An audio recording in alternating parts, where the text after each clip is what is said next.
தற்போது ஒரு அண்மை செய்தி.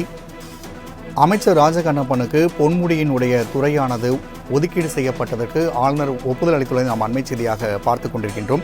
சொத்து குவிப்பு வழக்கில் உயர்கல்வித்துறை அமைச்சராக இருந்த பொன்முடிக்கு 3 ஆண்டுகள் சிறை தண்டனையும் 50 லட்சம் ரூபாய் அபராதம் விதித்து நீதிபதி ஜெயச்சந்திரன் இன்று உத்தரவிட்டார்.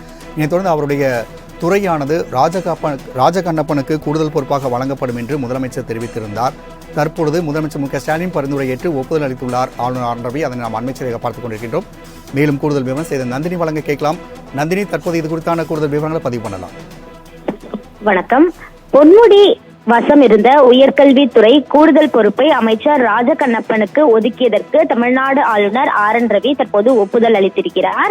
அந்த வகையில் ராஜகண்ணப்பன் கவனித்து வந்த காதி மற்றும் கிராம தொழில் வாரியம் அமைச்சர் காந்திக்கு கூடுதலாக ஒதுக்கீடு செய்யப்படுவதாகவும் ஆளுநர் மாளிகை தரப்பில் அதிகாரப்பூர்வ அறிவிப்பு என்பது வெளியாகியிருக்கிறது. சொத்து குவிப்பு வழக்கில் பொன்முடி மற்றும் அவரது மனைவிக்கு 3 ஆண்டுகள் சிறை தண்டனையும் தலா 50 லட்சம் அபராதம் விதித்து உயர்நீதிமன்றம் உத்தரவு பிறப்பித்திருக்கிறது. இதையடுத்து அவரது அமைச்சரவை பதவி மற்றும் சட்டமன்ற உறுப்பினர் பதவி முழுமையாக பறிபோயிருக்கிறது.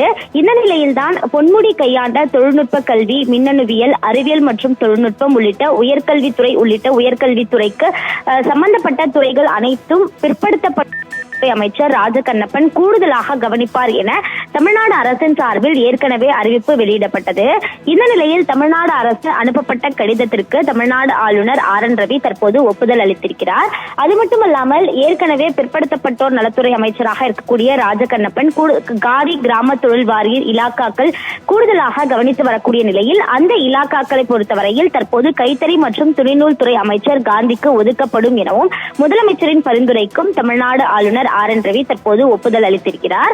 அந்த வகையில் சொத்து குவிப்பு வழக்கில் பொன்முடி மற்றும் அவரது மனைவிக்கு சிறை தண்டனை விதிக்கப்பட்டிருக்கக்கூடிய நிலையில் அவர் வசம் இருக்கக்கூடிய உயர்கல்வித்துறை ராஜகண்ணப்பனுக்கும் அதே போன்று ராஜகண்ணப்பன் கவனித்து வந்த காதி மற்றும் கிராம தொழில் வாரிய இலாக்காக்கள் அமைச்சர் காந்திக்கும் கூடுதலாக ஒதுக்கீடு செய்யப்படுவதாக அதிகாரப்பூர்வ அறிவிப்பு வெளியிடப்பட்டுள்ளது குறிப்பிடத்தக்கது. நந்தினி, தகவலுக்கு நன்றி.